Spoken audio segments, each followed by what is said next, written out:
Adumure me how ni say chairman unsu obia so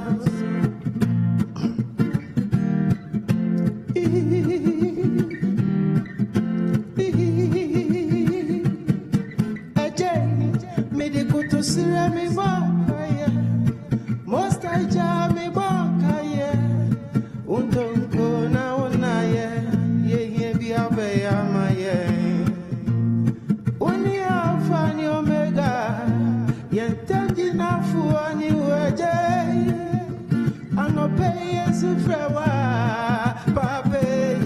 Sorry, I no pay. Me pay wa me ba me say. Adumure me how me say. Kwajo check my nose obia so. My sorry, I no pay ya. Me pay wa me ba me say. Adumure me how me say. Eja check my nose obia so.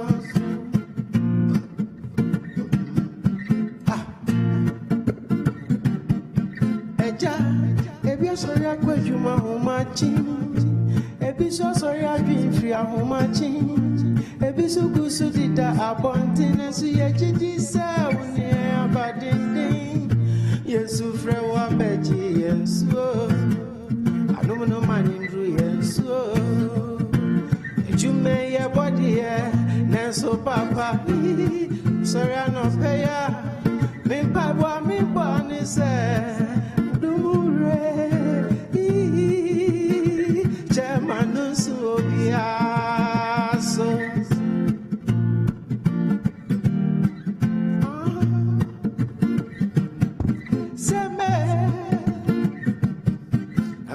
Every ghetto you did say, yeah, what you might did that you be what you for the one did and send your man and did hard work pays.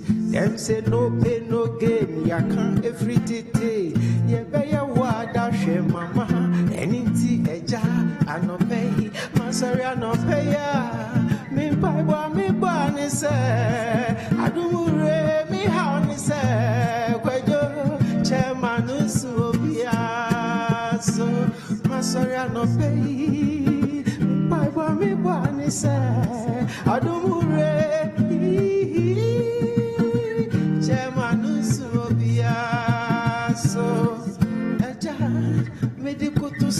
me bonkaye, most I jam me bonkaye, untoko na unaye, ye be out there, my ye. Only a fan you mega, don't enough for you a jay, on no pay. Sorry, I no pay. Me baba me bani say, I do me hani say. Chairman usu obia so, na me see get to love a babylon. Money ba fail ba beshi. When we work, them hating Basilasi and THM overtaking. Get to love a babylon. Money ba fail ba beshi. When we work,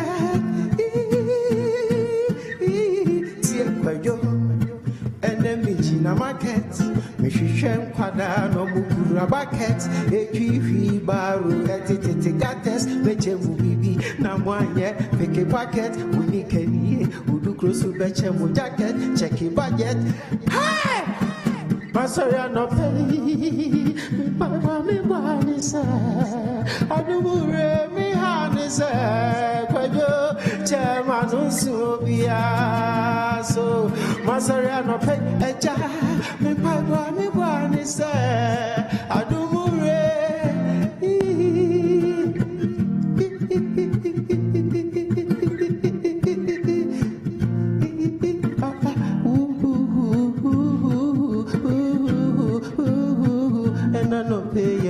Boy, say, Eja wucha manusu biasu,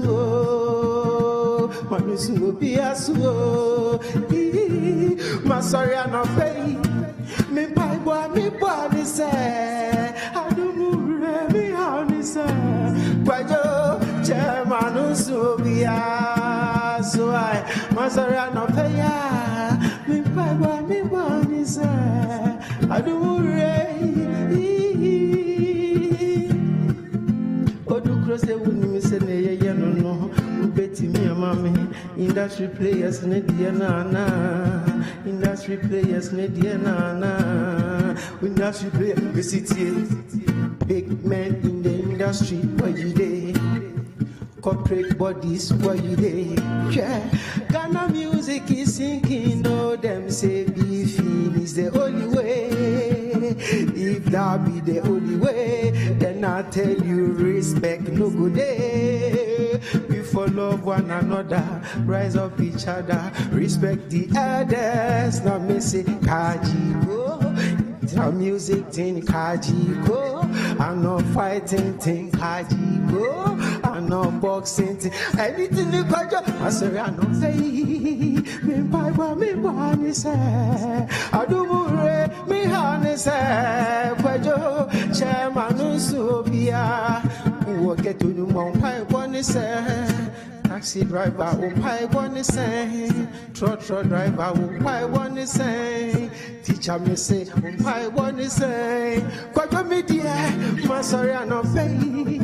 Me pie me bani say. I do me honey say. Kwajo chairman subia swai. Hey, if you are sorry, I quit you my home machine. If you are sorry, I dream for your home machine. If you so good, so did I want to see a GT side. Yes, so for our veggie and so. I don't know money free and so. You may have body, there's a papa. I'm sorry, I'm not paying quite go. Me papa, me born is I do more, me honey,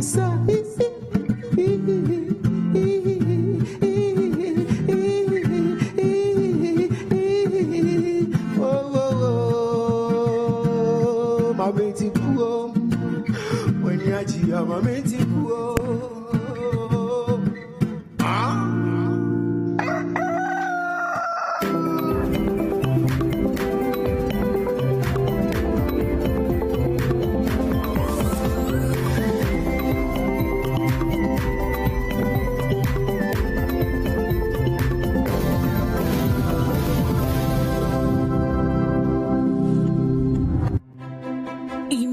If you can get all the understanding on some of the difficult subjects you struggle with in school. As a student, do you feel dissatisfied with how hard it is to figure out the subjects you're learning? Or as a parent or guardian, do you worry that your child is struggling to understand some of the subjects in school? Well, now you don't need to sign up for extra lessons or tutors. Simply tune in to Class Act, Mondays to Thursdays at 5:30 p.m. on Citi TV. Class Act is a show that seeks to enable senior high school students gain a much better understanding of what they learn in school. All you need is a TV, a chair, your notebook, and your pen. Get clarity on subjects such as maths, English, IT, and science. Class Act airs every Monday to Thursday at 5:30 p.m. on Citi TV on DSTV channel 363 and GoTV channel 182. Don't forget your pens, pencils, and your notebooks and tune in to Class Act, only on Citi TV.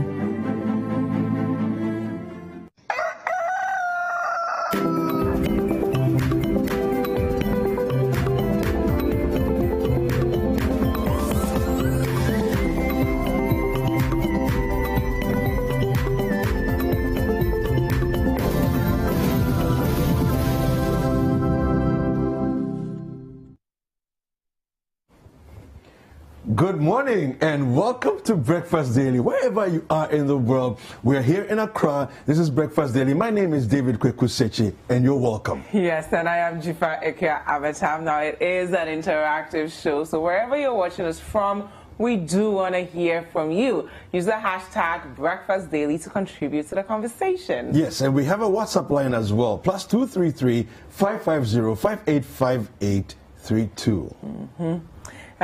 Yesterday we heard from the Vice President yes. Updates on infrastructure projects. I must say, I mean, people might have what they have to say about it, but I think it was great that we got to see for ourselves what's happening across the country and also judge for ourselves, because I mean, it's easy for them to grade themselves and say, this is how far we've come as far as achieving some of these targets. But now we can also actively participate in that. You can actually go onto that website and check out exactly what's happening. It's called deliverytracker.gov.gh. So once you type in www.deliverytracker.gov.gh, you can actually see how far they've come with the infrastructure projects. Can actually type in your location and everything. So we'll be going through all of that with you. But before that, let's take a look at our quote of the day. So the quote of the day today comes from Maya Angelou, who says, I have learned that people will forget what you said, people will forget what you did, but people will never forget how you made them feel. People will forget what you said, people will forget what you did, but people will never forget how you made them feel. Yeah, I completely agree with that, because I think sometimes we fixate so much on, especially let's say you're a boss to a subordinate or employee, you're trying to get them right, so you're focusing on, okay, what are the targets, what are the numbers, all these things, without necessarily understanding that they're human beings. So the entire 5, 6, 8 years they spent with you, how did they feel about the relationship they had with you? How did they feel about themselves? And how did all of that contribute to building their confidence to go out there and achieve whatever it is that they want to achieve?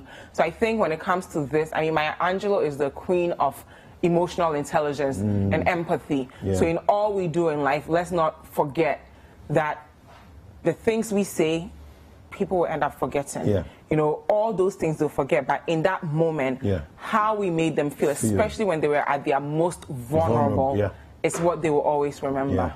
I think that there's always pressure moments in time in life for all of us, and those moments when we feel the most pressure, we want to feel that the people who matter most to us are there for us, and they're responding in the right way that makes us feel that they have our backs, and I think it's important for that to happen at every point in time. Definitely. And I was mentioning earlier about the website, so we'll try and walk you guys through it so that if you're home, you can just go on there and see how far we've come as far as meeting our infrastructure projects. The website again is deliverytracker.gov.gh. So once you get there you have it on the very first page. They've broken it down for a total infrastructure. They're saying 17,334. Completed infrastructure, 8,746. Ongoing infrastructure, 8,588. Now, what I like about this is it's so clean.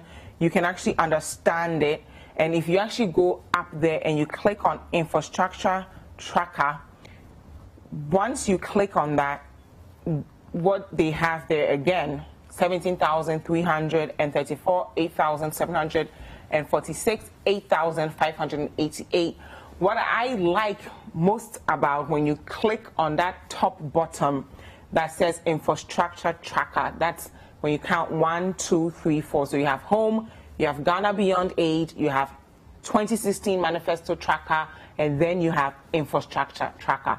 When you click on that, you can actually find the project on the left side. So for instance, let's say I'm interested in road infrastructure. You click on that first one, it will bring you down and you select road infrastructure. Then perhaps what exactly are you focusing on within the road infrastructure? You click on Cocoa Roads because you're just curious about the status of Cocoa Roads. What region? Let's say Western region, because on Hello Mr. President we've been receiving a lot of messages relating to the Western region. So we'll go right in and select Western region. So once that is done, district, let's say Elembele. So you go down and you click Elembele district. Now what I find interesting is the status. You know, we don't really know what is going on with it. So randomly, what would you want to select for that? The status, we could look at let's say feasibility stage, Okay. or let's go to ongoing. Ongoing. So we go to ongoing. Then we click on ongoing. Yeah. And then we click on apply and see what happens. Now it's saying 000, which to me is like, okay, does this really mean that we haven't, you know, achieved anything, or perhaps they've not updated the website yet? Yeah, probably they've not updated. Do you get me? Yeah. So go on there, play around with it. Let us know how your experience is with the website, because once they start updating it, it will be easier for us to now hold our leaders accountable. That you're saying, I'm in the Elembele district, I'm in the central region. Yeah. Cocoa roads are right there. I went on this website and there's nothing there. So we can now have a reference point to say, you know, what exactly are you doing? When you go back to where we are looking at now, they've graded themselves on many things: education, infrastructure. You know, as you can see there, the blue ones are of what they've been able to complete and what is left. When you go all the way down, there's an icon actually that tells you what the colors mean. So when you scroll down on that page, you'll find out that the blue means delivered or we are delivering, and then the gold means pending, right? So if you have anything, you know, and any feedback for that, you know, saying growing together 100%, foreign affairs 100%, how did they come about these percentages? You know, so it's a great way. I have to commend the government for providing this information, because one thing that we've been starved of, and not just unique to this government but successive government, is they don't give us enough information for us to be able to ask questions. And I think if you are requesting of us to be citizens and not spectators, you need to give us enough information for us to be able to say, okay, Mr. President, what is going on with this? How did you arrive at this? So it's a great first start. I would, you know, commend all the people who made this possible, and also encourage our viewers, go on there. I like how the user experience is on this site. It's very easy, it's clean. I just tried something else as well. You know, the earlier one we did, we got 000. The infrastructure tracker, if we can go back there again, just briefly, the broad category there, if you click under the broad category and infrastructure tracker, if we can go there, okay, let's choose the educational infrastructure and the broad category once we're there. But what I found is that, I mean, the drop-down menus, the things I chose, when I clicked apply, I have educational infrastructure, I have target infrastructure, I choose classroom blocks. So in the region, I went to Ashanti region to see what's ongoing at the moment, and I have four total, you know, 4 in total, and there are ongoing processes that are happening there, you know. So I feel that it's, you know, it's actually working. You know, it works. So there we go. So let's try that. Okay, let's go to the broad category. Let's click on that broad category. Let's choose. Let's click down there, the drop-down menu. We'll see the educational infrastructure. Let's choose educational infrastructure as an option. Good. And then let's go down and then choose target structure is classroom blocks. Okay. And then the region, we'll be looking for Ashanti region. Okay. So, let's go down and then classroom blocks. There we go. Let's go to the region, Ashanti region. All right. There's no district there, so don't bother about that. And then the status is ongoing. Ongoing projects. We want to see ongoing projects, and then we apply. And as soon as you apply, the information comes up and lets you know exactly what's happening over there. I'm sure it will show up. It's loading. Now it will show up in just a bit. Yes. I think we'll show our viewers later on. But you know, this time last week we talked about our environment and, you know, greening Ghana and making Ghana a place that the future generation will be proud of. Yeah. And as we were showing the works of eco-citizens and their advocacy for parks and gardens, our colleague in the Western region, Akwesi Jenin, reached out and was like, there's an NGO in Takoradi solving the problems that you guys in Accra need to start doing. So he did a beautiful report on what they're doing. I think we should check that out. Let's take a look at that. Continue the conversation. Yes, let's take a look at that. The discovery of petroleum in commercial quantities in Ghana's offshore West Kikri Point brought in its wake mad rush for plot of land in Sekendi Takoradi. As a result, there has been pressure on arable lands and parks for construction of logistic warehouses, residential and office accommodation, thereby reducing the greenery state of the city. To curtail its potential to compound the already threat of climate change, Goshen Global Vision, an NGO in collaboration with the Parks and Gardens of Sekendi Takoradi Metropolis and the Efia-Kwesiminti Municipality, with support from the United States Forest Service, is greening the city through the urban and peri-urban forestry project dubbed Greening Sekendi Takoradi Twin City. There was a study done in 2015, and the study came out that there is a reduction of greening in the Sekendi Takoradi metropolis. Due to that, the objective of this project is to come in to restore the forest that has been lost. Because we realize that because the forest is lost, we have gullies, we have erosion all over Sekendi Takoradi. So this project seeks to restore the forest lost and then restore biodiversity and then the ecosystem. It's a 4-year project. And what we intend to do is that every year we are going to nurse 5,000 trees and get them all planted. So within the 4 years, we are going to plant 20,000 trees. For this year, we have planted the stretch from Apollo Junction to Nkrofo Junction, 12 kilometers. We have also planted ECMA head office. We have planted Efia Nkwanta. We have planted Sekendi Youth Center. We have planted a SCMA GES. That is the project we have done this year. The Sekendi Takoradi Development Planning Officer is optimistic about the project benefits to the city. We are losing the greening aspect of our city.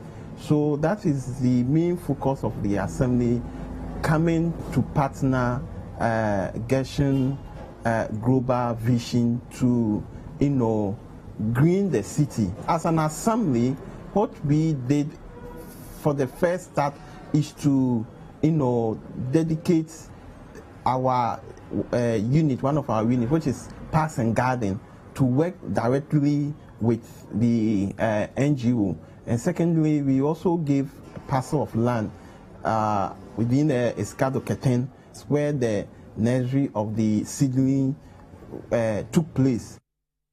Sekendi Takoradi has these beautiful parks and gardens, but under-resourced and patronized. Senior Horticulture Officer providing supervision for the greening project explains its importance. The greening project of Goshen Global Vision is in tandem with what Parks and Gardens seeks to achieve. There's something we call urban heat effect. And urban heat effect is as a result of cutting down trees within urban centers, thereby generating a lot of heat within urban centers. When this happens, it affects the livelihood of the people. One, residential facilities becomes hot or heat generates there. So at night, people would then use more energy, making our energy consumptions go high. Aside that, during rainstorms, once there is downpour of rain, it leads to flooding because there is nothing to slow down the pace of the runoff, which will lead to a lot of flooding. So in view of what they are doing, helping the urban area or the urban settlers to engage in tree planting and other things, what they are doing is that they are helping us to reduce the generation of heat within the urban areas. Goshen Global Vision through the project is also promoting climate-smart vegetable production to increase household incomes and meet nutritional needs of the urban population. Yes, we are doing afforestation, all right. With the advent of COVID, we are talking about our immune system, boosting our immune system. If we need to boost our immune system, then we have to have a healthy lifestyle and a healthy living. Our target is to target about 70% women and 40% youth in Secondary Takrady by training them how to do organic vegetable farming. Come to think of it, we are in Secondary Takrady. What do we see? We see our oil and mining companies traveling all the way to neighboring regions to go and buy organic vegetable from them, even to the extent of importing them from South Africa, because they cannot get organic vegetables here. We are here. They are using their land. So what we want to do is that to train all these people in STMA and ECMA who are vegetable farmers into organic vegetable. For now, they are doing vegetable, but they are using fertilizers, they are using pesticides, which is not good in health aspect and then for our system. So that is the intention. National Service personnel engaged at the demonstration farms speaks about the skills acquired. I studied agriculture, extension and community development at the university level, and I was posted here by Ministry of Food and Agriculture to come and help with the nursery, with a vision of greening STMA. It has been awesome. I've acquired several skills in terms of land treatment, seed treatment before nursing, and then transplanting. I've been able to apply all those knowledge that I learned in school in the field. Back in school, the only thing we were actually doing was the theory aspect, but I've been able to inculcate all of them into the field, and I want to actually become a horticulturist so that I'll be able to produce vegetables and sell them to my local community. The Department of Food and Agriculture at the Secondary Takrady Metropolitan Assembly and the Afia Kwesiminti Municipality, who are providing technical support for the project, highlighted the project benefits. If you come here and we have the green environment, it makes you happy, you feel at home. Yeah, and we want to be such a city. Elsewhere it has been done, and I think it's possible, and it's a plus for us to have such an NGO going into such activity. As part of the sustainability also, as a department, we know that the project may phase out, but we also would want to play a key role, because we have our great officers who go around to monitor, and we assign some of them to look at, based on their operational area, to look at some of these things and report back to the office so that remedial actions could be taken. So basically that is the part the department, and for that matter ECMA, will be playing in this project. Some farmers don't even have the seeds. They are raising those seedlings. You come on board, it's a two-way affair. They are training you, and then we are also supplying you with the seedlings. So in the end, we are going to have increase in yield, of course, and that will also translate into increase in incomes. So we are looking at food security. We are also, the farmer is also providing revenue for the farm. All right, so you've seen that there, and that is just the best example of what we should be doing all over the country, in Accra and everywhere else, in all the regional capitals, all the district capitals. We should be doing this and greening the entire country, especially the capital cities. Is very, very important. Definitely, and I'm working on getting the contact of the director of Parks and Gardens to see if he's open to us going there to just plant organic vegetables and fruits that we need anyway, and getting more young people to get involved. You know, what I like about this strategy is it's being owned by the community. Young people, there's a grassroots approach to solving the problem. So forget about policymakers, forget about government funding. What can we do collectively to green our environment? So Parks and Gardens Accra will be coming there to implement this very soon. Yeah, and earlier on we were trying to show you the tracker, deliverytracker.gov.gh. Let's take a look at that, and you see the project, what we're talking about there. So the infrastructure tracker there, we went to the broad category was educational infrastructure, classroom blocks, Ashanti region, and there you have it. There are 4 projects that are ongoing there. All right, so you can go and check out all the different things. This one is different. This is we have here 259 projects. This is under agriculture infrastructure as well as educational infrastructure inclusive. So there we have it. All right. So, well, anyway, it's time for news review. Yes, yes, yes. Of course, this is Breakfast Daily on Citi TV. It is an interactive show. So wherever you're watching us from, you know what to do. Use the hashtag and that WhatsApp line. My name is Jifa Ikea Ametam. And I'm David Kwekusechi. News reviews next. We'll be right back.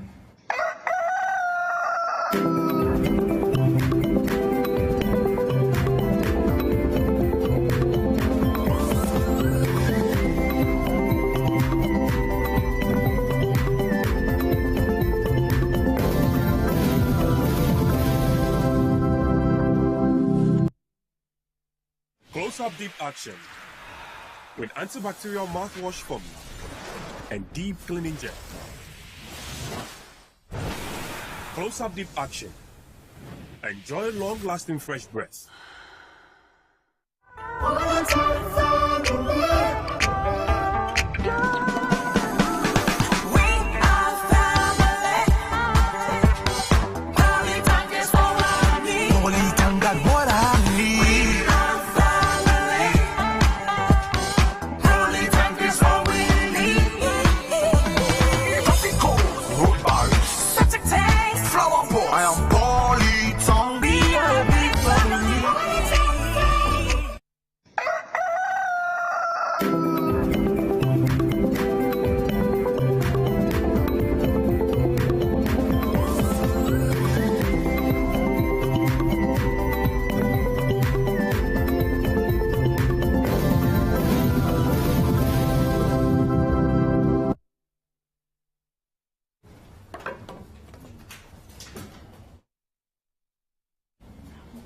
All right, welcome back. It's time for us to do a news review.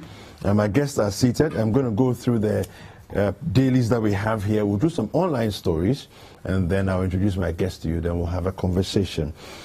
On the front page of the Daily Graphic, we have our projects cost less, provide value for money. This is coming from Dr. Baumia. Advertisers UN partner to celebrate humanitarian workers. Elizabeth Ohene returns to Graphic as guest editor. COVID-19 spurs growth in mobile money. On the front page of the new Crusading Guide, we are doing real roads, not green book roads. And this is coming from the president as he jabs the NDC. MPP's first-term infrastructure record unparalleled, says Baumia. Deputy Information Minister assists constituents.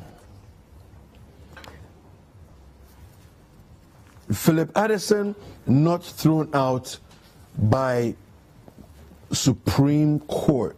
Lawyers react to set records straight.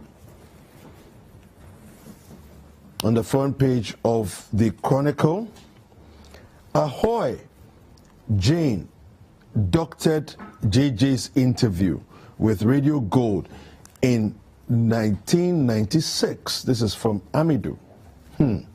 Interesting things happening there. Mills did not teach me how to insult Rawlings. This is Kuku Anyidoho. Focus on polling stations. They are the battlegrounds. This is John Boydu.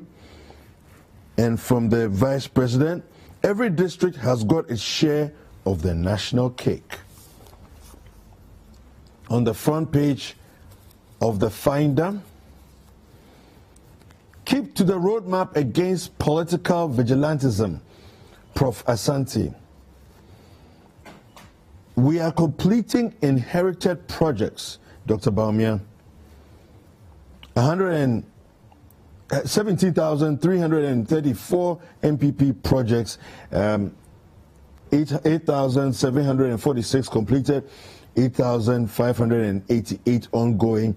Dr. Baumia unveils project's delivery tracker website, which we showed you a little earlier. Sex offenders register in the offing. This is coming from the Dofsu boss. Another front page of the Ghanaian Times. We'll deal with voter registration offences soon, police assure nation. GPHA retired engineer defrauded of 1.4 million Ghana cedis, a case adjourned to August 31st.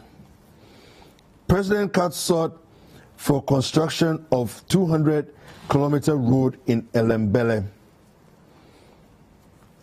At the government town hall meeting, VIP calls on Ghanaians to give President overwhelming endorsement at December polls to continue good work done so far. Let's do some online stories now. And on citinewsroom.com, we have WASI, disturbing leak of examiner details won't compromise marking. This is from WAEC. Election of PNC flag bearer, national executives scheduled for September 19. Baumia's infrastructure claims blatant falsehoods plagiarized Mahama projects. This is from Sami Jimfi.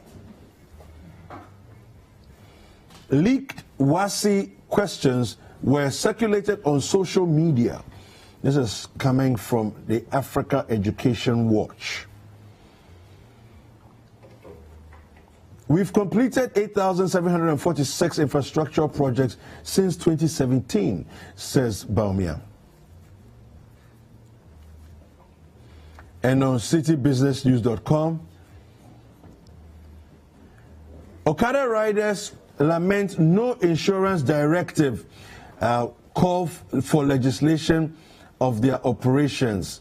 And we have the Afrocacy elated over commissioning of the After Secretariat building.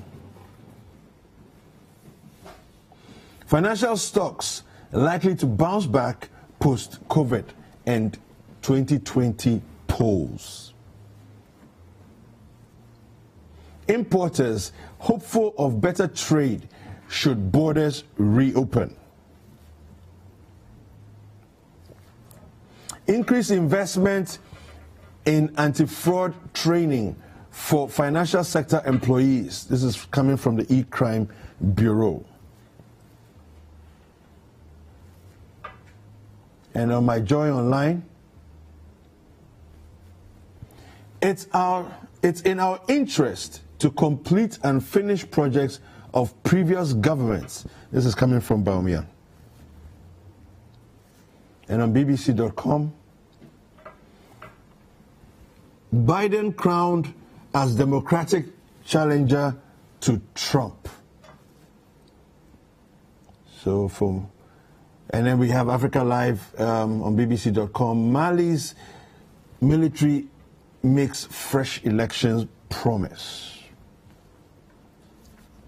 So for more news, kindly visit citynewsroom.com. And for more business news, kindly visit citybusinessnews.com.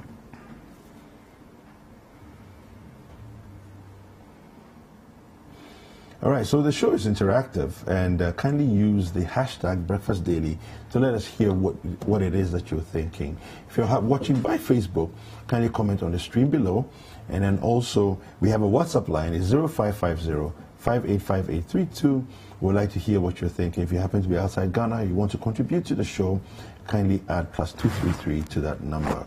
And my guests are seated. I have seated to my right, Dr. Benedicta Yaira Fosumensa. She's a national communication team member of the NDC. Good morning, Doctor. Good morning. How are you doing? I'm fine, thank you. How are you? It's good to have you back here. Good seeing you. Yeah. And then we also have Rabi Salifu, who is the national communication team member of the MPP. Rabi, good morning. Good morning. How are you? I'm very fine. It's good to have you here. Thank you. All right, so we're going to dive into the conversation right away. This morning, we want to talk initially about the government town hall meeting and results fair. Let me just read a couple of stories and then we will jump into that. So the first story from citynewsroom.com says, we've completed 8,746 infrastructure projects since 2017. And let me read that story for you. Vice President Dr. Mahamudu Bawumia says of the 17,334 infrastructure projects initiated by the Akufo-Addo government in various parts of the country, 8,746 of them have been completed, while the remaining are ongoing. Dr. Bawumia made this known at the government's third town hall meeting and results fair at the Ghana Academy of Arts and Science on Tuesday, 18th of August 2020. The Vice President said the projects are in sectors including sanitation, agriculture, education, security, and sports. We have completed 8,746 projects, and there is 8,588 ongoing, Dr. Bawumia said. He noted that the plan for the development of all the infrastructure projects was informed by a study done by the New Patriotic Party ahead of the 2016 elections and formed the basis for its manifesto, adding that the initiated projects are targeted at meeting the needs of the poor and deprived communities whilst contributing to the economic growth at the macro level. Our focus, and I quote, has been to provide infrastructure for all. That has been the focus.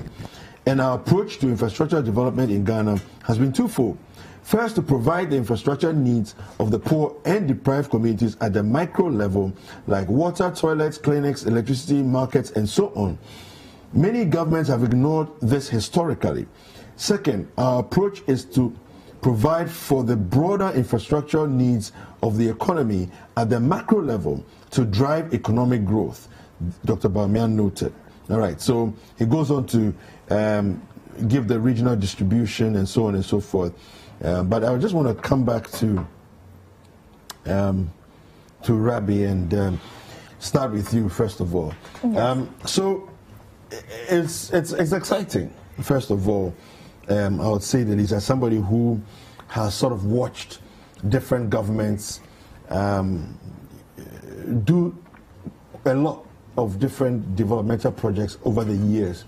But for the first time, and if it's not the first time, I stand to be corrected, but for the first time, as far as I'm concerned, we have a detailed breakdown of all projects in totality, those that have been completed, those that are ongoing, and the spread demographically across the country.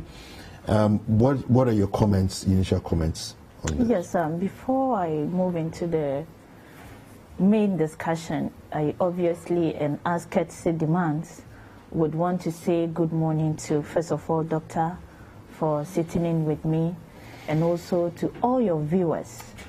I'm representing a very good political party with very, very caring and able leadership. So I would quickly rush to the north and say hello to my chairman Chairman Samba. He's a very caring father. I wouldn't take so much time in greeting people, but of course, I wish to just say a farewell visit to everyone and also good morning to all our viewers. You've said everything, because given it's a statement of an in-depth presentation of issues and also the sense of transparency and accountability attached to this process we saw yesterday is what is all necessary and important. To start with, I wish to commend the technical team and also the Ministry for Monitoring and Evaluation and then Information Ministry. Not forgetting of all stakeholders who really played very impactful role in this exercise we witnessed yesterday. It's unprecedented, we all agree. Within the NPP or within this particular government, I would say this is the second time of this transparency and accountability process. The first one was done in March in Kumasi, January, sorry, where we had our Vice President, again, His Excellency, informing us about our delivery rate as against the manifesto promises. And yesterday's own was super excellent, if I may say, because this was a process that came, or this is still a process because we are still within the period.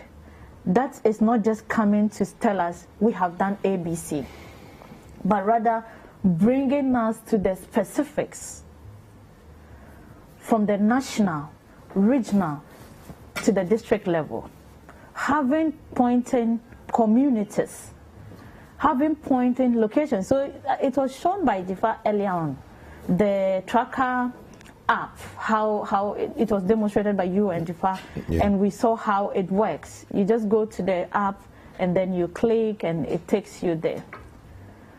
I think democracy and our governance is more spiced up by this government, because if you were producing, if you were working without opening yourself up for questions like we are doing currently, then you should be questioned. There's a tweet by Sami Jemfi. He says on Twitter, Baumia's presentation on the so-called infrastructure achievements of the Akufo-Addo government is a compendium of blatant falsehoods, plagiarized Mahama projects, and a comical celebration of mediocrity. We shall unpack their lies and set the record straight on Thursday. Stay tuned. You know, during the town hall meeting, I whispered to someone just by me. There was somebody, I didn't even know the person very well, but I had to talk because I could feel it. My instincts could inform me that, look, you see all these results that are being shared. You see how the whole country is excited and grateful for what we are seeing yesterday, or what we saw yesterday, would obviously trigger that sense of reaction in Sami Jemfi and his likes. So I said to the person, just wait. All that is being said, by 11 p.m. or tomorrow 6 a.m., you would hear some people, and I wasn't wrong even thinking about Sami Jemfi, coming out to either rubbish it or to say it's being plagiarized. Granted that it's even being plagiarized. Wasn't he part of the government, or wasn't he part of NDC when the country needed to know the exact figures, the exact infrastructural development, the responses to projects and initiatives like SADA? Clear demonstration of accountability and transparency. Was he not in this country? We needed that. We were hungry and angry at some point, asking questions. What is happening?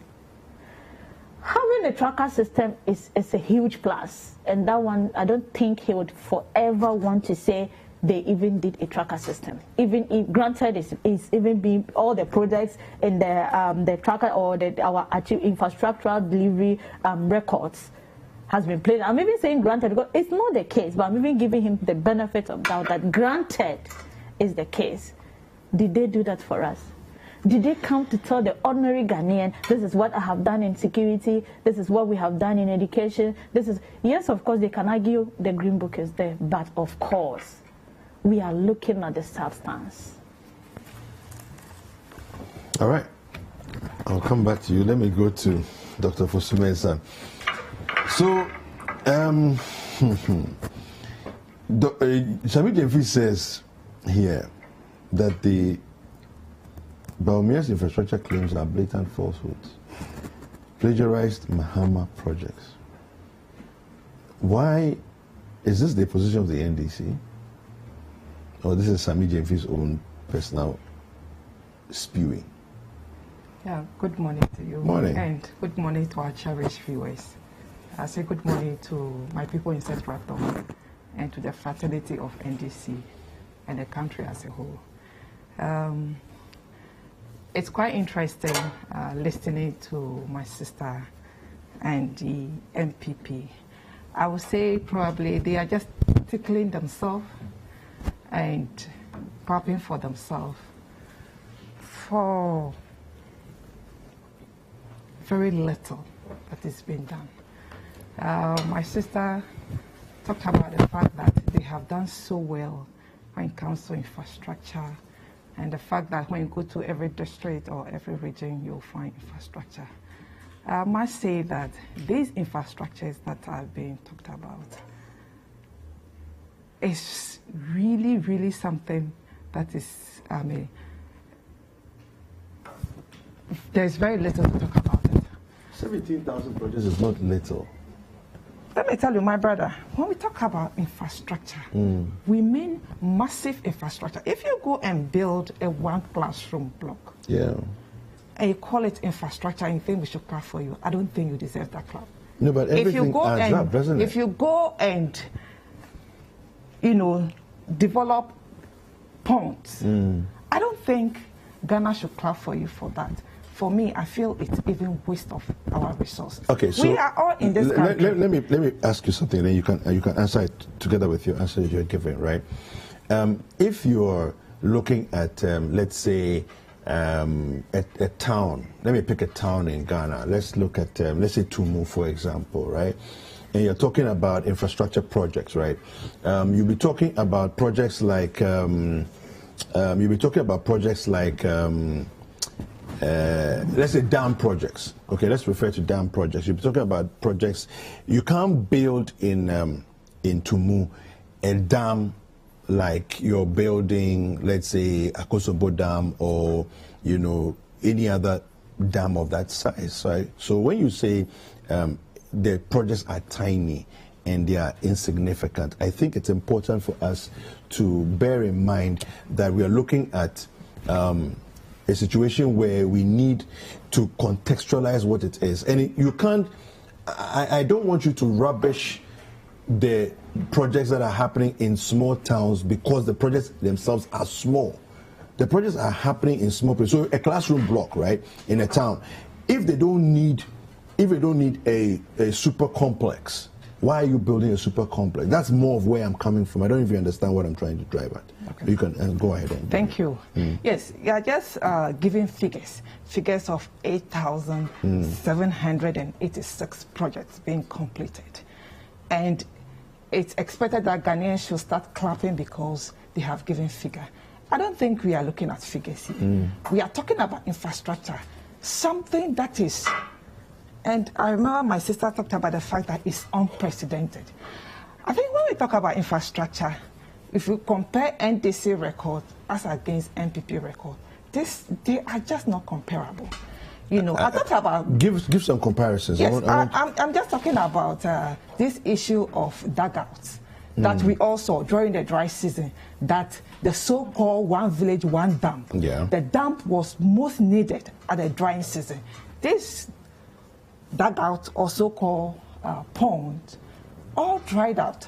When this issue was raised, it came out that, those ones that were captured were not completed. Meanwhile, prior to the price, we were given list of completed dams. And when interviews were conducted to the DC, they confirmed that these dugouts were done and handed over to the various communities or communities. But then we saw some being washed away. Others were completely dry. So if you count this project, how many are you aware that were washed away? I do not have the figure off right, but we were all here in this country, evidence-based, where we had the podium in the so-called dam with press conference being done. If there was water in the dam, I don't think that we'll have people standing in the dam. There were a number of dams that they showed that were dry. And of course, the minister admitted the fact that dams cost over $1 million of Ghana cedis, but she was given 250,000 to construct. And so what she did was what the money could do. But my brother, you carried out a project with an intended mission. And this project could not serve the purpose that it was constructed. What have you done? For me, that's a waste of resources. Instead of spreading the resources that cannot serve the purpose for which it was intended for, why couldn't they have brought the resources together to do something meaningful, so that if at least out of, let's say, 20 communities, you want to have 20 dams, but then the funds that you have cannot do a proper 20 dams.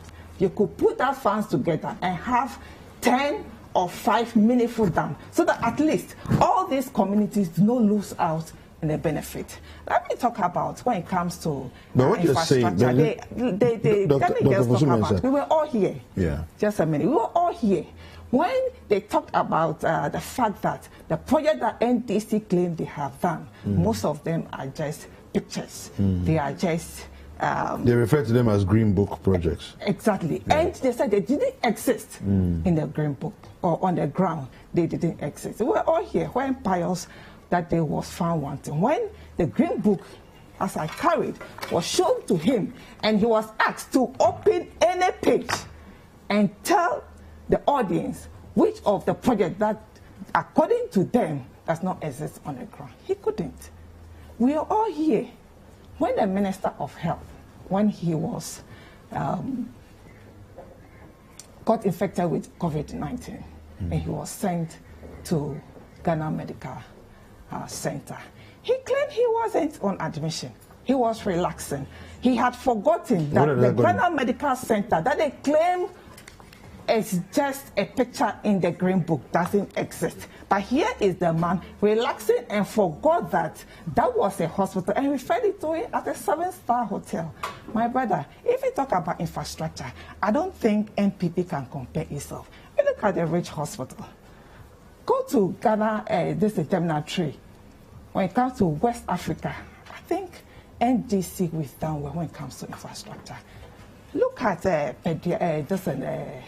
Dodowa. No, but there's no argument that you didn't do well. Yeah, but my point is that we are discussion talking about is on the projects that have been done by this government. Exactly. Not whether you did well or you didn't do well. And they are talking about unprecedented. They have done something that nobody has ever done. Look, some of the projects, as Sammy Jenfe said, are projects that they are just claiming ownership for, when they have no idea where the funds came from, when they had no idea the work that went into it.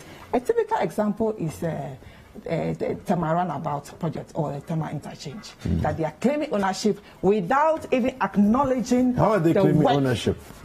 Of course, it was when it was commissioned.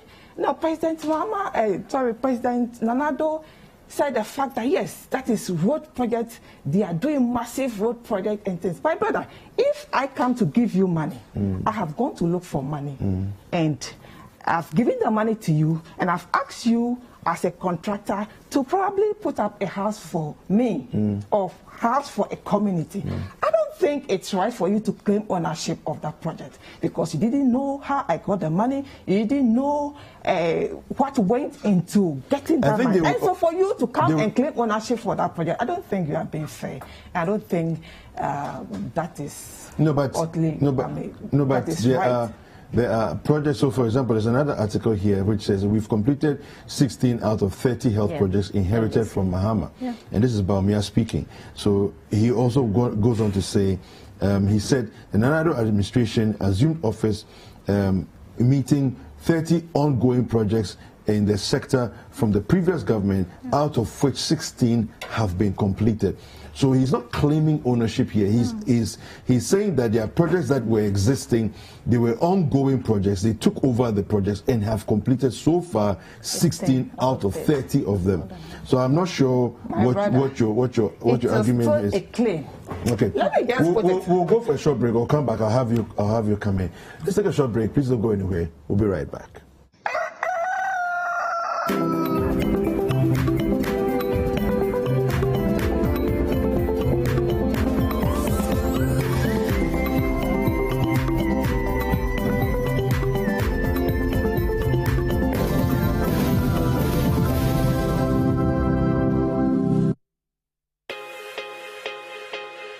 There is no promise we cannot keep.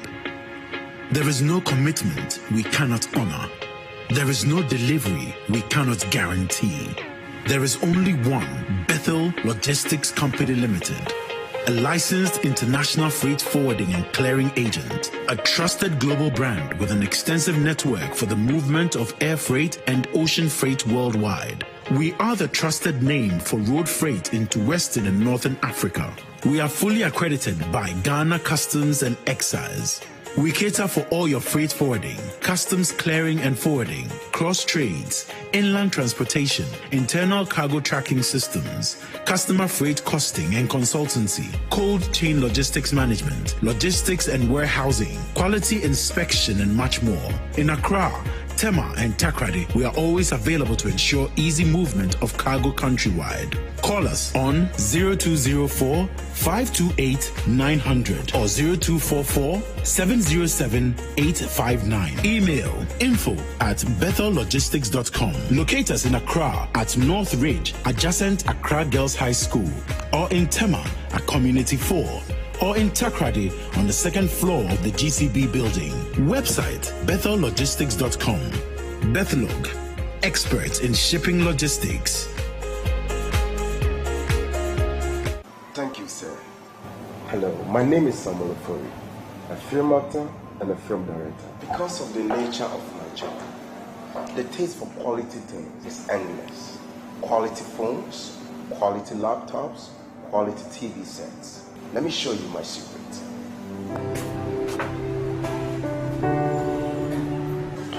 Here is Franco Trading Enterprise. My secret for quality laptops, quality phones, quality TV sets, accessories, come on, external hard drive, pen drive, name it.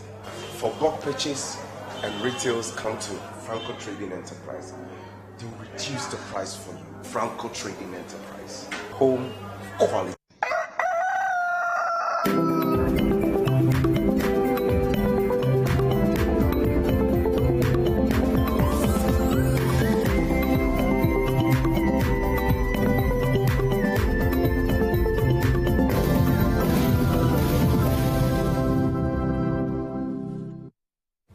All right, welcome back. It's Breakfast Daily, and it's a news review segment. And I have my guest here, Rabbi Salifu and Dr. Benedicta Fosu-Mensah.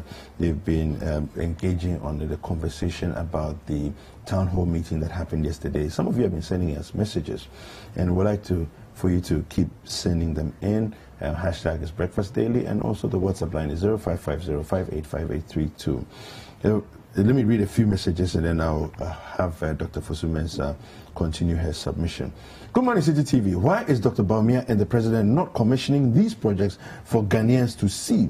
If indeed they are existing, projects don't exist in town halls. What Dr. Bawumia did yesterday is to tell a pack of lies. Not again can he deceive Ghanaians with his lies. This is Kwame from Ashalebotre. Kwame, just very quickly, let's just do a quick exercise, okay? 8,000 plus projects are claimed to have been completed. The website is there. You can go and check for yourself and just go to the communities and go and see if it's true or not. If it's not, take pictures, take evidence, publish it, let everybody see, put on Facebook, put on Twitter, let the world see that it's not true, okay? But if we say they should commission these projects, every commissioning takes maybe what, an hour? Let's just say an hour. 8,000 projects is 8,000 hours. 8,000 hours, if you did an hour every day commissioning projects, can you imagine how many years it would take us to commission 8,000 projects? Okay, do the math. You can't commission every project. It doesn't make practical wisdom to do that. Good morning. It is crystal clear that the infrastructure development by this government has been outstanding achievement to their political gain. They did not limit themselves to only the infrastructural growth, but also cut across all the sectors of development for the betterment of the good people of this country. We are grateful for the brilliant initiatives of this government. This is Abdul Mumin Wunam from Tamale. Mama G from Kaswa also says, Ghanaians have now understood and now know how the MPP and NDC government have used our taxpayers' money to develop this country. Evidence based on records clearly it's clear that MPP's 4 years have been more useful than NDC's 8 years under JM. All right, okay, thank you. I would like to just add that governance is a continuum, so it's important always to contextualize it. Somebody starts, somebody will finish. It's important for us to finish whatever anybody else started, all right? Dr. Fosu-Mensah, you were making a submission before we went on the break. Yes. You kindly continue. I think you raised the issue, the fact that His Excellency Mahmoud Bawumia acknowledged they continuing some of the projects that NDC started. And I'm stating the fact that if those projects were started by NDC, funds were secured by NDC, and all the bureaucracy or all the process that goes into project allocation has been completed before they came, why would they list the project as their project? It's just like you having an asset and somebody have also given you money to do or to construct a property for him or her. And then after finishing the property, you list it as part of your project. I don't think it's the same thing. That is what is being done, because the TEMA, as I keep insisting, the TEMA runabout or TEMA interchange project is something that they are claiming ownership for. I do not have outright the figures and the projects that they are claiming ownership for that are NDC projects. But I know there are a number of projects that have been listed as their achievement that are not. But let's talk about it. You know, some of the pictures yesterday, I watched briefly the presentation and some of the graphics that were showed. Though I did not watch the entire thing, but looking at some of the structures, especially when it comes to education, they are just, you cannot compare the two political parties. And I don't know why we are tickling ourselves, or NPP is tickling itself and clapping for itself for something that I will say a very minimal achievement, considering the amount of money that has been made available to MPP or this particular government and what they claim they have achieved. I mean, it's just very little. My sister talked about the fact that the JIDA project, but we were all in this country. When Aboboya had wings and flew from where they were packed, and nobody could trace them, we were all in this country when excavator, huge and heavy assets, disappeared and they could not trace where they are. So if you are talking about infrastructure, about corruption and records, I think MPP are not matchable when it comes to development of infrastructure. And when it comes to corruption, they are leading. We're all here. I remember very well yesterday our vice president mentioned the fact that they have been able to keep the lights on. Ask them, how many kilobytes or kilowatts of electricity have they added to? Yeah, but so this whole argument of... They should not claim ownership of something that somebody have done, let me just say this thing. Come to meet. Yeah, let me just put this here, because I think that you're not the first person to do this, but I keep hearing that how many kilowatts of power have they added? I don't speak for the MPP, and I really don't care, for political sides and all that, but why should any amount of power be added to the mix when we don't need it? Do you understand? We have currently our needs stand at about 2,700 thereabouts. Current needs. We have 5,000. We don't need more. Why is there even an argument that how many have been added? I don't get that. Great. Yes. Let me just give you a typical example, that in your house or at home, you had water crisis for a very long time. And then somebody comes to dig a borehole for you. And for some reason, you do not have that crisis again. Do you claim to be the achiever of you having water now? I don't think. So MPP or this government claiming to have kept the light on, it's not something they should do. And I'm surprised Fair enough. because this was an investment that NDC government did. You see, they are talking about projects. If NDC had diverted those funds into other projects, they would have been mentioning probably millions and not in thousands as they are listing.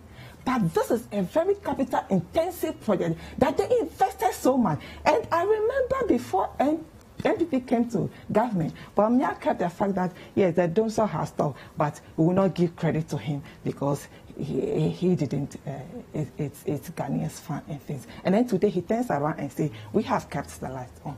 I think, let's stop playing politics with everything, and let's stop.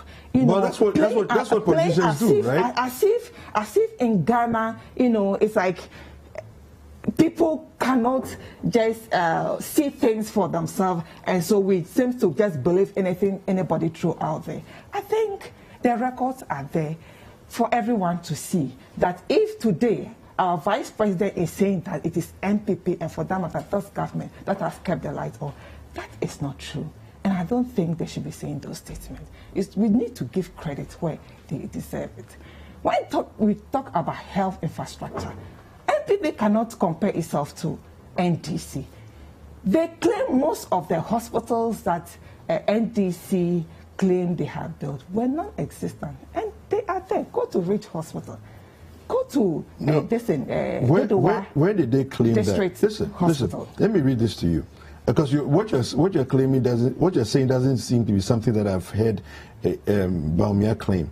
It says here, addressing Ghanaians at the government's third town hall meeting, Bawumia mentioned some health projects which he said are now operational. And there's a quote. Contrary to propaganda, in addition to what we have done, we have also completed several health projects that were inherited from the previous government. Out of the 30 projects that we inherited from the previous government in the health sector, we have completed 16 of them, including 10 polyclinics, 2 district hospitals, and there are also ongoing constructions of another 9 district hospitals, he said. So I'm not sure your argument that they're claiming the projects that you did. Oh, so my brother, are you saying that the project that you just mentioned, you just read as a quote, it's not part of the 8,786? No, you don't understand what I'm saying. No, I'm saying that he's giving credit to the NDC. That's what I'm saying. You are saying that he's not giving any credit to the NDC. They are saying that they have carried out an unprecedented infrastructure. So that's what your problem is? Yes, and my point is the fact that if NDC secured funds, if NDC worked and got all the structure or all the you shouldn't add it to the 8,700 needed, and you just come and say, okay, continue. You don't claim ownership. So you shouldn't add it to their numbers. You don't have to. But I don't think NDC added Dr. Ifosumesa, you are aware that these projects, none of them belong to the NPP or the NDC. You are aware, right? They are Ghana projects. You are aware of that. Yes. You are only a custodian that's delivering the project. So if he completes the project, what's the big deal if he says we've completed 1, 2, 3, 4, and then he also adds that we inherited these from the previous government? I'm not sure. My brother, we are talking about achievement, and we are talking about money made available to these 2 governments and what they have done with the fund. So if somebody have secure fund, I'm saying that the issue is not just putting up the infrastructure, but then the issue is who secured the fund. Who did the... By the way, I don't know if you've used the term interchange before. Yeah, I have. Have you seen the nature of the road compared to N1? I have used that road several times. You could see that when you are going, the vehicle kind of dangling on the road. All right, okay. And again, it brings some questions. All right, thank you. About quality. Let's move on. I'll make progress. If you want to comment on what she just said, you can do that in your next when we come back into the next your next submission. That's fine. Let me quickly read you the story here. We're going to be talking about the leaked WASI questions that were leaked on social media. All right, I'll quickly read those from citinewsroom.com. We have leaked WASI questions were circulated on social media. This is coming from Africa Education Watch. All right. The Executive Director of the Africa Education Watch, Kofi Asari, has alleged that some questions in the ongoing West African Senior School Certificate Examination have leaked. Mr. Asari indicated on Eyewitness News that a special page for these leaked questions had been created on social media for interested students. We have realized that prior to the integrated science paper, there were some leakages. It happened that whatever leaked appeared in the exam and the students were elated. If you go to Facebook and you type Mr. Wright, you will see a page called WAEC Exams Leaked Room run by Mr. Wright. He has about 6,400 followers, and the business is usually done on WhatsApp. I'm only mentioning Mr. Wright because the brand was embossed on some of the questions we saw, Mr. Asari said on Eyewitness News. These are very troubling things that are happening here. There's another story. WASI disturbing leak of examiners' details will not compromise marking, says WAEC.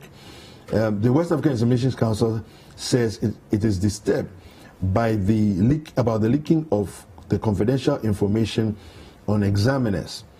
The said document contains the names, schools, subjects, telephone numbers, home and email addresses, and other details of the examiners. The Executive Director of the Africa Education Watch, Kofi Asari, who raised the alarm on this, as well as leaks in the core maths and chemistry practical papers in the social media posts, accused WAEC and the Ghana Educational Service of collusion in the matter. Okay, so let me come to you, Rabi Salifu. Just go ahead. Yes, it's Rabi Salifu. Thank you very much. Before I even come to our next topic, I quickly want to react to some of the statements Doctor made. Yes, you see, I'm beginning to bear with Doctor, because when we say unprecedented, even the approach to how we are running activities, to how we care about Ghanaians, to how we are making everything clear for Ghanaians is really, really unprecedented. She might not want to take it, but that's the honesty and that's the real truth.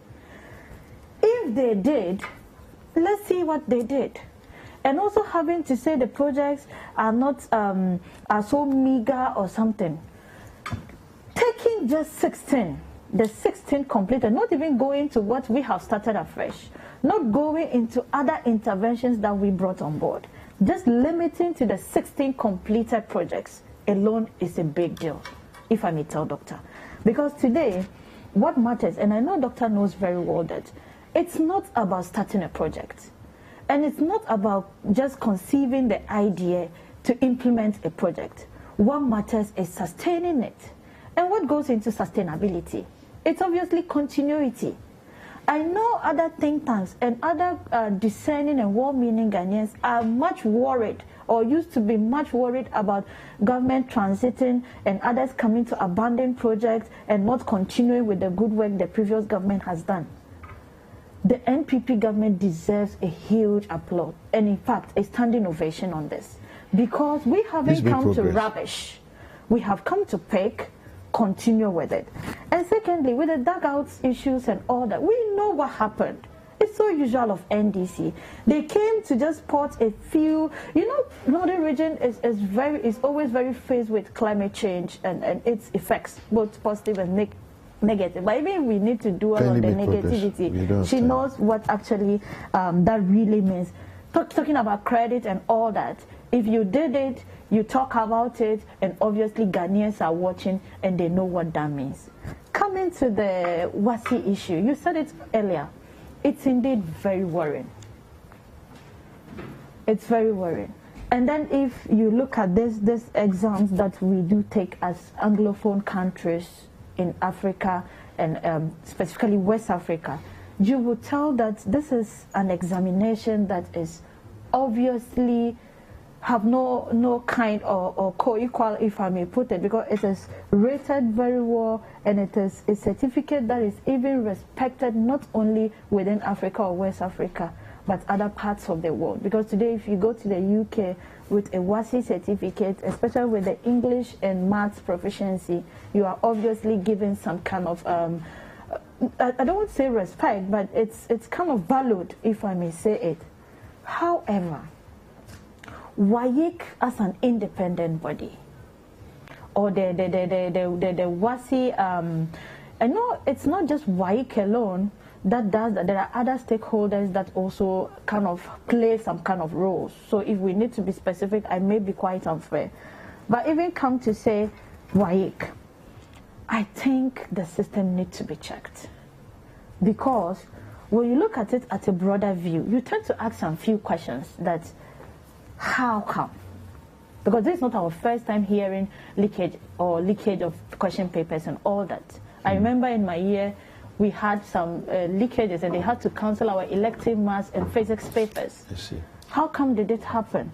Secondly, what is the examination council doing about it? Mr. Wright has just been mentioned. Who is Mr. Wright?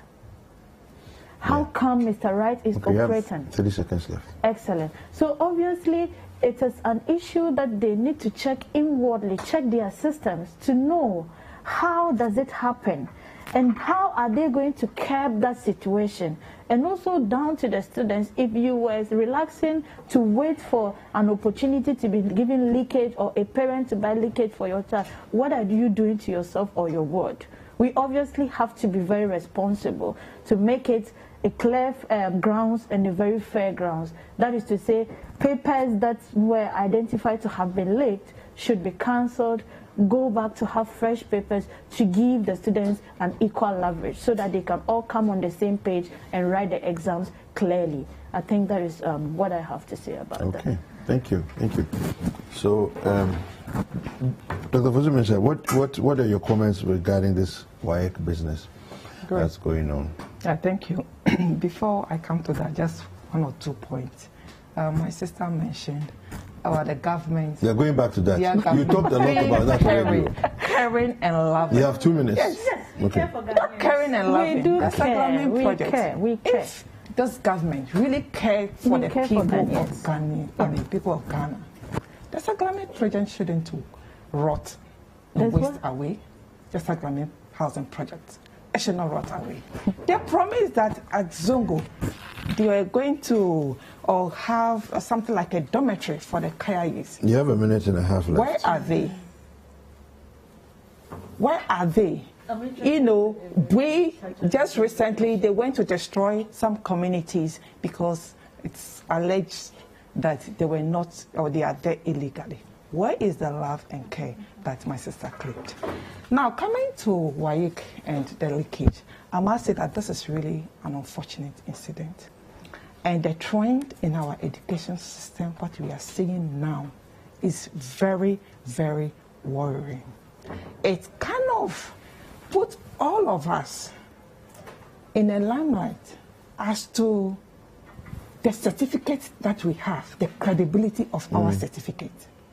And I must say that we need to be very careful as politicians not to politicize our educational system. It's very worrying.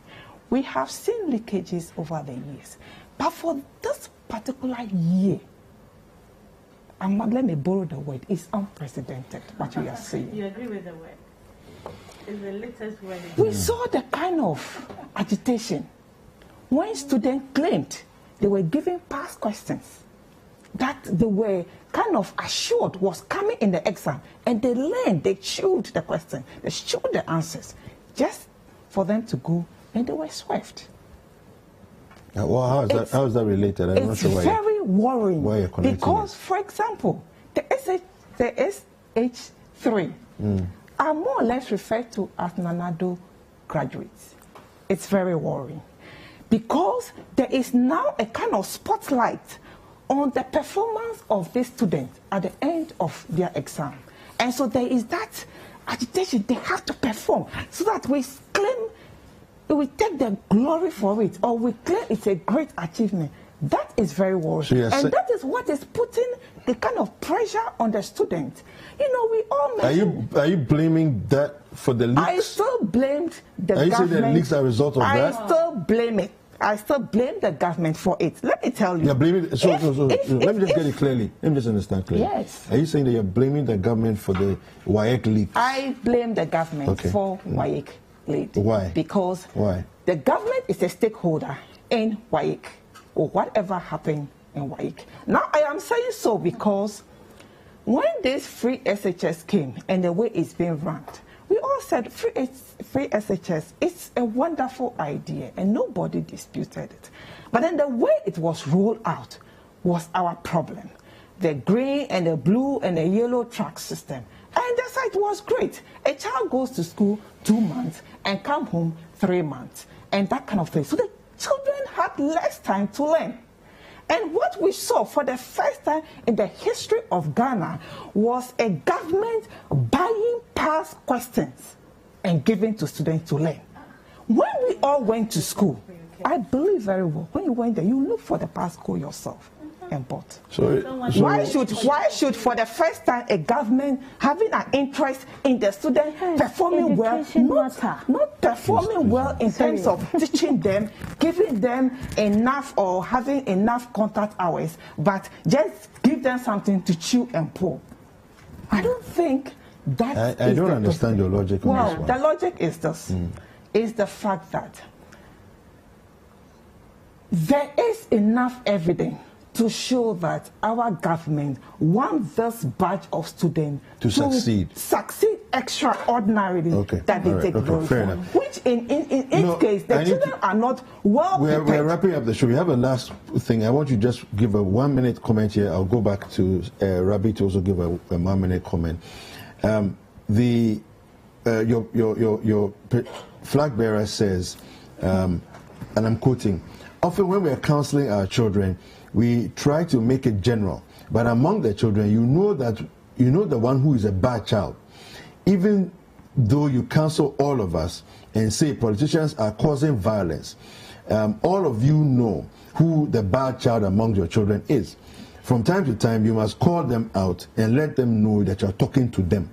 Okay, and he was saying this to some chiefs when he was paying a critical on chiefs, and he was saying this in regards to vigilantism. You have 1 minute, please. Yes. Yes. I think our flag bearer, John Dramani Mahama, yes. He is just on point as far as this issue is concerned. You know, normally when we are talking about vigilantism, most of it is being generalized. But what we are seeing currently is not something that people should always generalize it. We were here, I also was gone. It's still very fresh in our memory. Yes, the current government wanted Ghanaians to know that yes, he is a caring father, and so there was a body or a committee kept in place to investigate and then come out with the facts. This investigation was done. What did we see? We saw a white paper virtually rubbishing everything that has been done. Thank you. We have seen a minister of state claiming to have fire warning shots. Motorbikes bent. Point well made. What happened? Thank you. Nothing. Okay. Yes. I quickly want to ask Doc if the leaked papers in 2015 were also facilitated by His Excellency, the former President, John Mahama. Because she just told us that presidents and governments do facilitate leakage processes. I think you are more versed in that. I'm just talking about the nature, of course, the violence. And of course, we're not even talking about violence. You just said it. You said the government facilitated, and I wish to know if that was what you did, because we didn't do it, we are not doing it, and if you are experiencing that, you could share that on another day. Then also on the issue of past questions, if you are doing, you care about quality, I think all other indicators and needed resources should come on. So if you can't afford and someone gives you that, I don't think that it's a big deal for her to have even mentioned at the first place. Vigilantism. We have sinned. He says you're the bad child. Whether bad or good, what matters is my parenting point. The president has come to tell us as Ghanaians that, look, I'm not going to sit and watch, especially narrowing it down to parties, foot soldier or grassroots, misbehave. Our Minister for Interior came out publicly to tell us that no leader in the NPP government would sit and watch any of us misbehave. They have passed series of acts and policies, discussions, and all that. And there is an act passed on this. So obviously, we say no to it and we don't endorse it. All right, thank you. We've been speaking. My guests have been Rabi Salifu of the MPP and Dr. Benedicta Yaira Fusumesa of the NDC. Thank you very much for watching this segment of the show. Thank you very much to you, my guest. We'll be right back after this break. Please don't go anywhere.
There is nothing as hard as a diamond. For buildings with superior strength that withstand all weather conditions, Diamond Cement should be your preferred choice. Locate Diamond Cement nationwide with factories in Aflao, Takrady and Bupe. Diamond Cement, as hard as a diamond.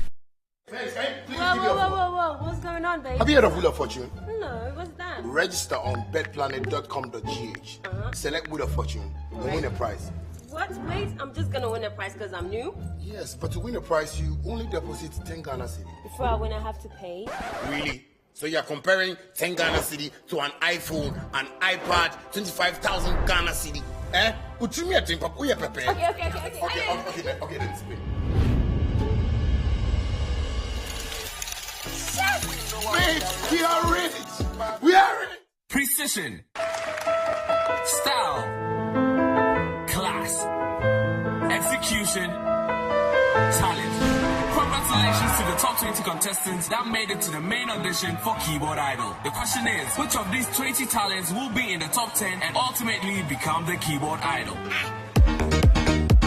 Catch the Keyboard Idol every Saturday at 7 p.m. only on Citi TV. Tune in to Citi TV and follow the conversation using the hashtag Keyboard Idol for updates or visit citytvonline.com. This amazing talent competition is sponsored by Asanka, powered by Tech Aid, and Santal Energy. Keyboard Idol is powered by Citi TV. The quest to find a keyboard superstar starts now.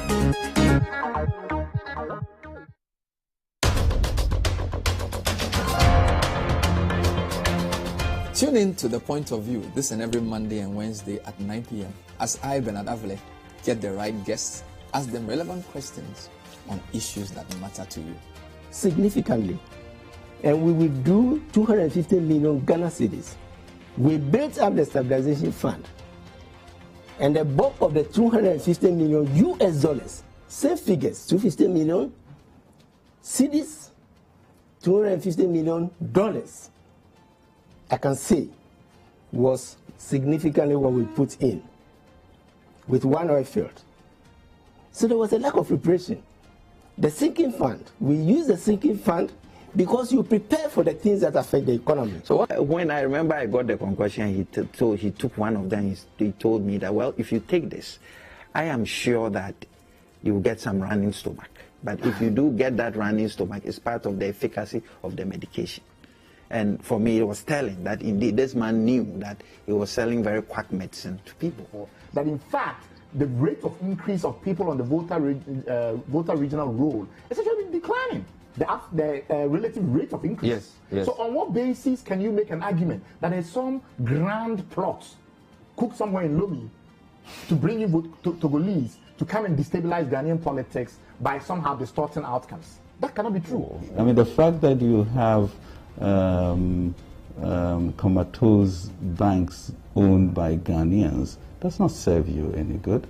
where people's monies were in jeopardy. But what we did in our intervention was not only to then increase the capital so that we had stronger banks, we also created gaps. Remember, The Point of View is live every Monday and Wednesday at 9 p.m. only on Citi TV. The Point of View is powered by Airtel Tigo. Have you heard that Airtel Tigo calls from 5 a.m. to 10 a.m. and Airtel Tigo money transfers are now free on new SIMs? Now you know. Airtel Tigo. Life is simple.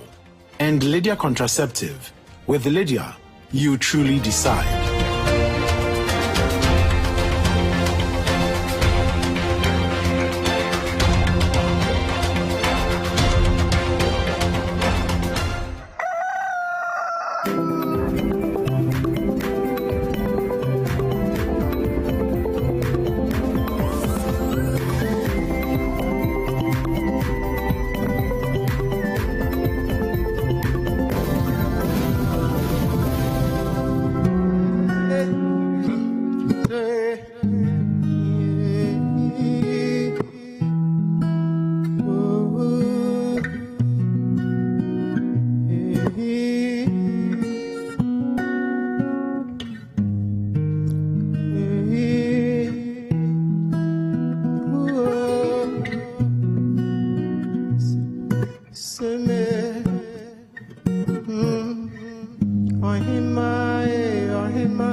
Black woman, you look so cute. That is why Rasta may never deny you. Ethiopia, Mama Lam, that is where Selassie I create you. Mahima, you so cute. That is why Rasta may never deny you.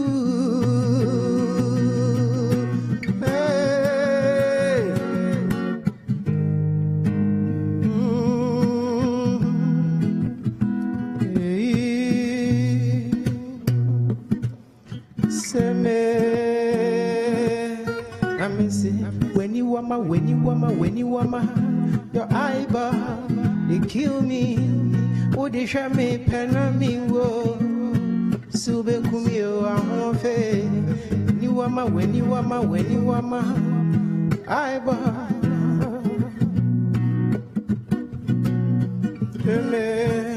Mahimati misidia, wahu ofeno misi minyampo. When in Kosia, Timi Jampo, and one fellow Jarebo, Mintimi Nampo, Shamani, Namisha will be a Femano Nami will be a when you are my Sevilla, Mintim Nampo. Kosia mitimi champo àwọn fẹnu ẹjàrẹwò emperor Selassie I know mitimi nampo hwẹmẹni na mi hwẹ obi ẹ fẹmanu na mi hwẹ obi ẹ when you are my strength Sevilla himatie when you wama your eyeball they kill me you wama odi hwẹ me penami wo. Miss Ube Kumio Amofe, when you wama, your eyeball, they kill me. Would you have me penami? Oh, you croma would be no more feel what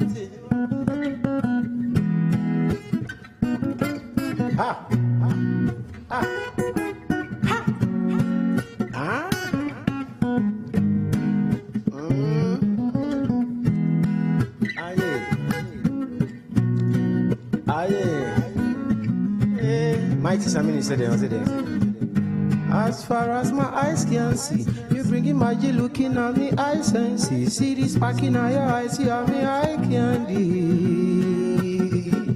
I imagine. Meshia we ejumanesi.com. Metia cat be my NC down floor. Unie na minye. Remember one more time now. Yes, I me wo. Hey, seme. Ite. Na me se die. When you wama. I bar. They kill me. Would you hear me, Penami? Silbe Kumio, Ahuafe. When you wama, your eyeball, they kill me. Would you hear me, Penami?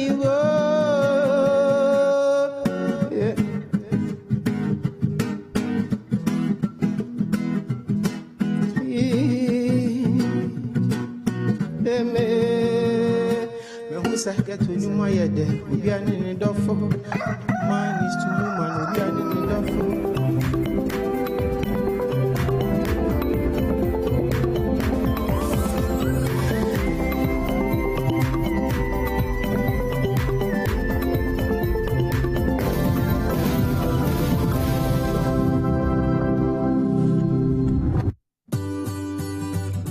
Citi TV is live. On DSTV, go to channel 363. On GoTV, access Citi TV on channel 182. On a digital TV, please press the menu button on the remote control and run a new search on your TV. Take note that without an antenna, you cannot access Citi TV on your television. Citi TV can be accessed on a free-to-air digital box like the GoTV and StarTimes box. Citi TV. It's your world.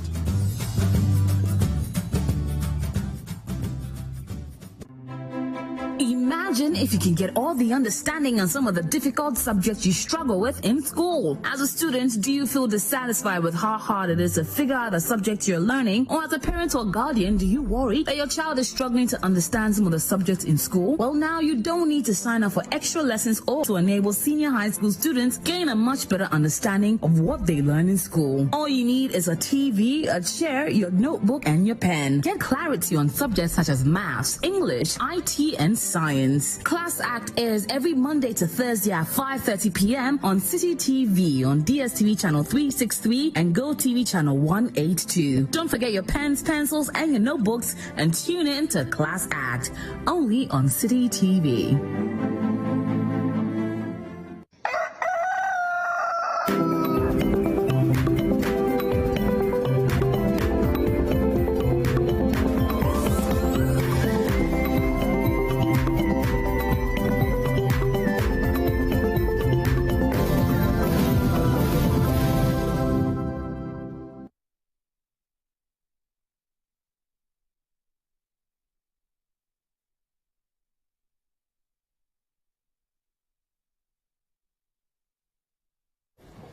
All right, welcome back. It's time for us to talk consumer tech. And Philip Kofi Ashong has joined us this morning. We're going to be discussing how to minimize data usage on social media.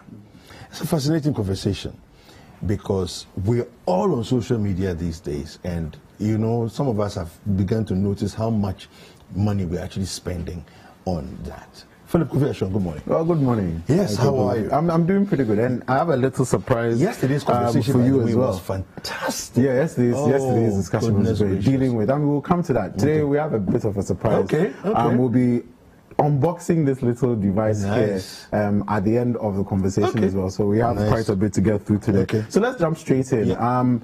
I'm just going to show you a few statistics on the screen, a bit of an intro about how much data we actually consume on a daily basis, whether on our mobile devices or whichever. And it will surprise you just how much data each of us consume. You know, sometimes you get 1 gig, but what does 1 gig actually mean in terms of your consumption habits? And so we'll be showing you a few statistics, as it were, about how much data you actually consume on your screens in just a bit. But we all know that on our mobile devices, people bundle 10 gig a month or 10 gig a week, depending on their consumption habits. So how much data does an average person use? Now, young adults generally, and this was a survey that was done in the US, so we're just, extrapolating from there. Young adults generally use 2.9 gig a month on average of data. So that's just to put things in perspective. And this is social media This is just social media and, other options there. So you can see the breakdown in terms of gaming, in terms of Instagram and everything. But how far does your gigabyte get you? So 1 gig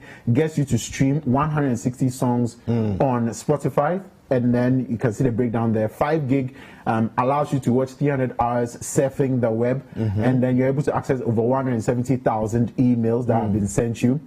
Now, how much does 10 gig, for example, get you? That gives you about 45 hours on Skype or 170 hours on Google Maps. So that's basically putting things into perspective for you. And for those of you who enjoy your Snapchat, that's over 5,000 Snap videos watched with 10 gig of data. Now, the big question is, which apps are actually killing your data plan when you buy a 10 gig, for example? Number one, is Snapchat, because you're constantly refreshing the videos. Number two, apparently in the US, is Spotify. In Ghana, I can imagine it will probably be Facebook or Twitter or something else along that line. Netflix is also one of them, especially when you're watching videos in high resolution. It also kills your data really, really quick. Facebook is the other one, obviously, because most people enjoy playing automatic videos. And then Instagram is the last one there on the screen. So tips to reduce data usage, that we'll be getting into it a bit more in a few minutes. But basically, disabling app refresh, avoiding desktop versions of sites on your mobile device,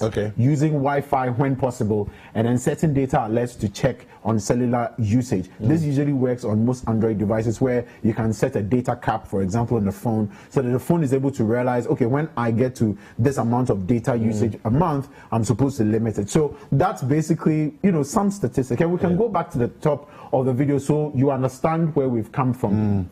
So how much data an average person uses, as we said, it just basically breaks everything down for you in bits and pieces. So 55 people who are above 55 years old are basically using about 1.4 gig a month. I mean, obviously, because maybe they are doing more news and less of these Snapchats and things like that. But then young adults are using 2.9 gig a month of data. And that's pretty interesting to note if you are somebody who is working within a space that's double. Yeah, I mean, it just tells you just the kind of things that people use their data for. So how much data do you use in a month, in an hour, sorry? You can see the breakdown there in terms of gaming apps, in terms of browsing the web, and all those other platforms that people typically tend to use. So you have FaceTime for people who are chatting on their iPhone, Spotify, Snapchat, and you can see Instagram there, just how much takes within an hour.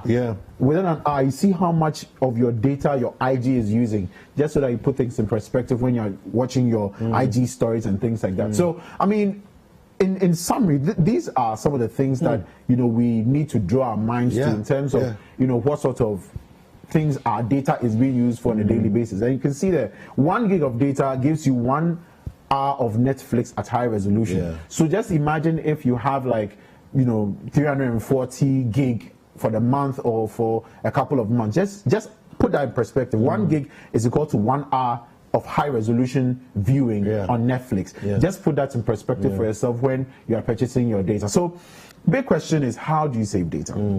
One of the most common things that you need to understand is, and we saw that in the very last bit of the slide that was on the screen, a lot of people automatically enable, by default, and it's not their fault, they just enable autoplay of videos, whether it's on Facebook, on Instagram, or Twitter, whichever one.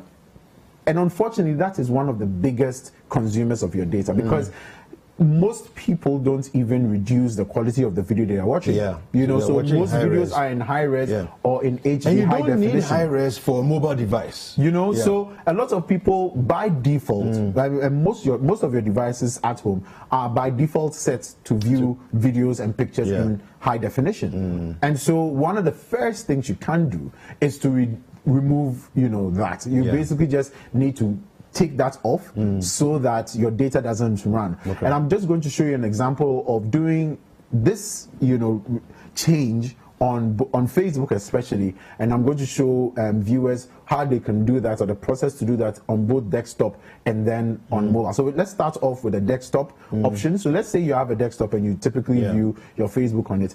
This is the process you're going to go through. Let me ask you before we see that on the desktop, why is the desktop option seems to take more data? Why does that seem to take more data? I mean, because of computing power, because there are other things that are probably running in the background as well. Emails are coming in, you're probably viewing some video on YouTube and things like that. And obviously, in terms of the computing power and everything that comes along with it, it is definitely more. So, the resources that are required for a desktop operation are way more than for mobile. So that is why sometimes it will be like that. So we're just going to show you the Facebook process. So it's very, very simple. When you open your desktop on Facebook, just go to the little button on the top right there. It's like a triangle facing down. When you click on it, just go to settings.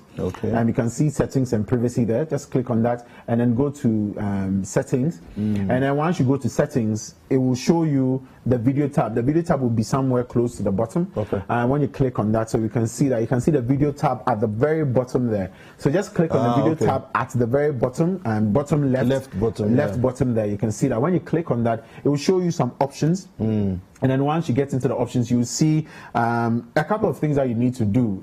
Firstly, turning off autoplay of videos, and then also controlling the definition of the video, whether it's a standard definition or high definition. So you can see those two options there. The other options are not too critical, but the first two, the video quality, and then the second one, which is the autoplay videos, are the two most important ones. So once you stop autoplay, just turn it off completely, and then also the video quality, just make sure it's standard display, and it should be standard definition, and you should be good to go. Now, for those of you who are probably doing this on mobile, it's literally the same process. Now, on mobile, you see the 3 parallel lines at the bottom right. So you click on that, that sends you to your settings, and you can see settings and privacy there. So when you click on that, or you touch that, it just basically gives you a drop-down menu, and then you go into your settings, and then you make the adjustments there. So this is what your settings tab will look like. You scroll all the way down, and then you go to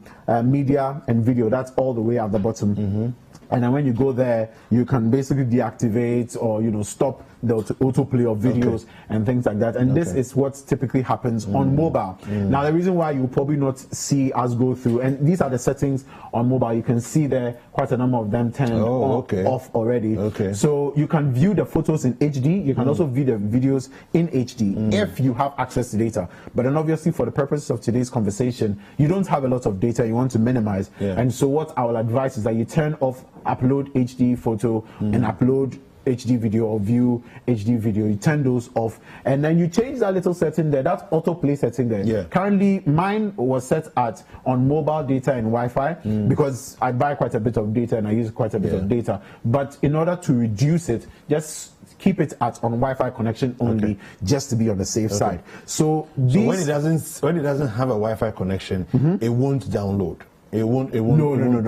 You see it all fuzzy, but you will have to make that decision to want to download. So you click on it, and then it will download. So at least you know that I made a decision, and it wasn't automatic by the device. So it's important that we put that in perspective as well. Now, most of these things apply for all the other social media platforms. On Twitter, just go into settings, you will find some of these similar. It might be worded different, but it's basically settings having to do with autoplay of videos or downloading videos, or pictures in high definition. Just turn those off, and you'll be saving yourself a lot of data.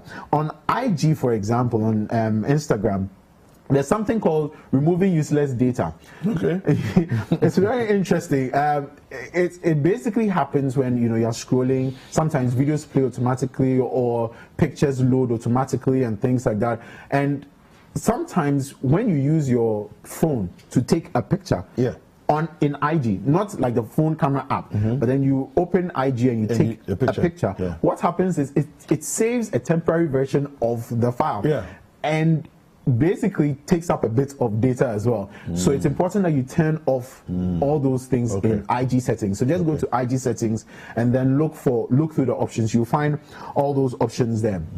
one of the other ways to also reduce, you know, your data being taken up so much by these apps on social media is to try and connect always through Wi-Fi. If there's a Wi-Fi available, whether it's a public Wi-Fi or it is some Wi-Fi in the office, and you have permission, try as much as possible to connect, you know, to connect using the office Wi-Fi or whichever Wi-Fi is available.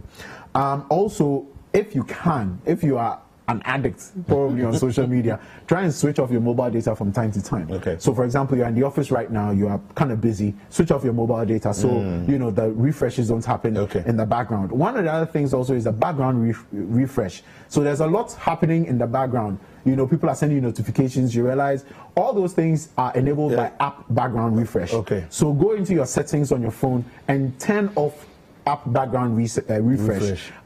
It would save you a lot of data because if you are someone who's very active, a lot of people are trying to get in touch with you. You know, it's very important to turn that off. So basically, it's all about the settings. Go into your settings, look through the options available, whether it is autoplay of videos or downloading or uploading pictures or videos in high definition. Turn off all those things. It will save you tons of data. So today, I also wanted to do a quick unboxing of this particular device. That is the Y8P from Huawei. I got this sometime 2 days ago. But basically, it's a pretty simple enough phone. It's a budget device. It's going for like 1,209.50 or something around there. And when you open it, basically this is what you get. This is what you are most likely going to get. You're going to get the phone in this interesting rubber thingy, and then it comes with a case as always. So the case is inside here. So you get a case that comes with it. You know, you don't have to go and buy another one. So basically, that's the device. Nice. I'm gonna have a quick look. So you have those 3 cameras in the back. In the box there, you're going to have your earpiece and everything. And in the back there, those 3 cameras in the back, you have a 48 megapixel camera, you have an 8 megapixel camera, and then you have a 2 megapixel camera. So the 48 megapixel camera is the main camera. The 8 megapixel is the ultra wide. And then the 2 megapixel camera is the depth sensor, and it shoots video in 1080 with 30 frames per second for those who want to understand, you know, the details of that.